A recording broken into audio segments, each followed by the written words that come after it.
कार्यक्रम सञ्चालक प्रति म कृतज्ञता व्यक्त गर्न चाहन्छु। यो अत्यन्तै भव्य र सभ्य कार्यक्रममा बारा अध्यक्षको तर्फबाट छोटो मन्तव्य राख्न दिएकोमा सनसाइन सेकेन्डरी इङ्ग्लिस स्कुलको यो रजत जयन्ती कार्यक्रमका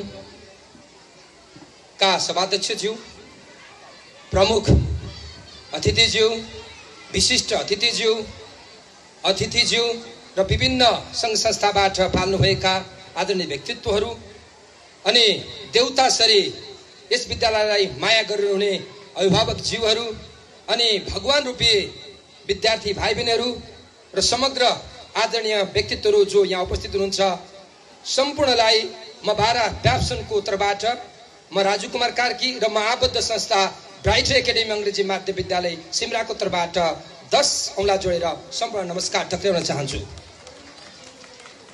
यो रजत जयन्ती सनसाइन सेकेन्डरी इङ्ग्लिस स्कुलले मनाइरहँदा 25औं वर्षको लक्का जवान एउटा परिपक्व नागरिक सोचरी मलाई लाग्छ यो सनसाइन सेकेन्ड इङ्ग्लिस स्कुलले ज्ञानको दियो सरी ज्ञान छरिरहेको छ। एउटा मानिस जन्मेर 25 वर्षको भइरहँदा एउटा परिवारमा ऊ परिपक्व हुन्छ र उस समाज र आफ्नो परिवार सम्हाल्ने किसिमको हुन्छ।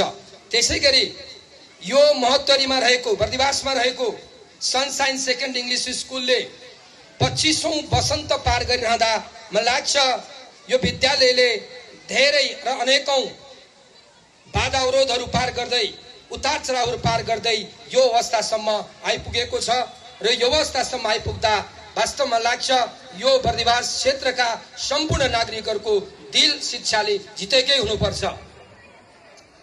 अर्को कुरा म के भन्न चाहन्छु भने यहाँ यो गेटबाट पस्दै गर्दाखेरि यो विद्यालय कस्तो छ भन्ने हामीले महसुस गर्यौं। यो विद्यालय अत्यन्तै सभ्य र सुसंस्कृत तरिकाले निर्माण गरिएको छ। यहाँको शिक्षण गतिविधि कस्तो छ भनेर यहाँका कक्षा कोठाहरूमा पसिरहनु पर्दैन। त्यो गेटबाट प्रवेश गरिरहँदा हामीले महसुस गर्यौं वास्तवमा एउटा उदाहरणीय विद्यालयको रूपमा सनसाइन सेकेन्डरी स्कुल रहेछ भन्ने हामीले महसुस गर्यौं। छेउछाउमा राखेको स्टलहरू हेर्यौं, विज्ञान प्रदर्शनी हेर्यौं। त्यो विज्ञान प्रदर्शनीमा विद्यार्थीहरूले गरेको त्यो कार्य क्षमता दक्षतालाई हामीले अवलोकन गर्यौं। वास्तवमा यहाँ विद्यार्थीहरूलाई किताबी ज्ञान मात्र दिँदैन रहेछ, वैज्ञानिक ज्ञान पनि दिँदो रहेछ। भोलिको दिनमा वैज्ञानिक र उच्च किसिमका दक्ष नागरिक उत्पादन गर्ने यो क्षेत्रको रूपमा रहेको रहेछ भन्ने हामीले महसुस गर्यौं। त्यसैगरी अन्य स्टलहरू हेर्दै गयौं हामीले। होटल म्यानेजमेन्ट पनि छ यो विद्यालयमा अनि होटल म्यानेजमेन्टका विद्यार्थीहरूले बनाएका परिकार हेर्यौं अनि अर्को एन्टिक्सहरू हेर्यौं, प्राचीन वस्तुहरू हेर्यौं। वास्तवमा यो स्कुलले किताबमा भएको सरस्वती ज्ञान नदिएर समाज के हो र जीवन उपयोग गर्नका लागि, जीवन बचाउनका लागि, समाज हाँक्नका लागि विद्यार्थी भाइबहिनीले के गर्नुपर्छ भन्ने किसिमको ज्ञान दिएको पनि मैले महसुस गरेँ।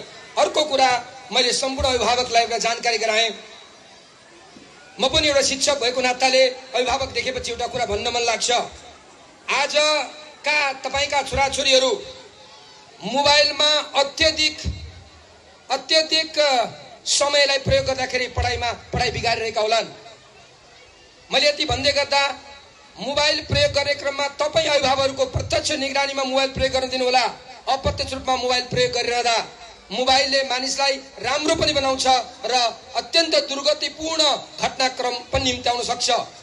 म विनम्र साथ अनुरोध गर्छु तपाईँ अभिभावक, हामीसँग रहेका अभिभावक, जहाँ कहीँका अभिभावक पनि तपाईँले तपाईँका छोराछोरीहरूको सुनौलो भविष्यको कल्पना गर्दै सपना रोप्नु भएको छ यो सनसाइन सेकेन्ड इङ्ग्लिस स्कुलमा।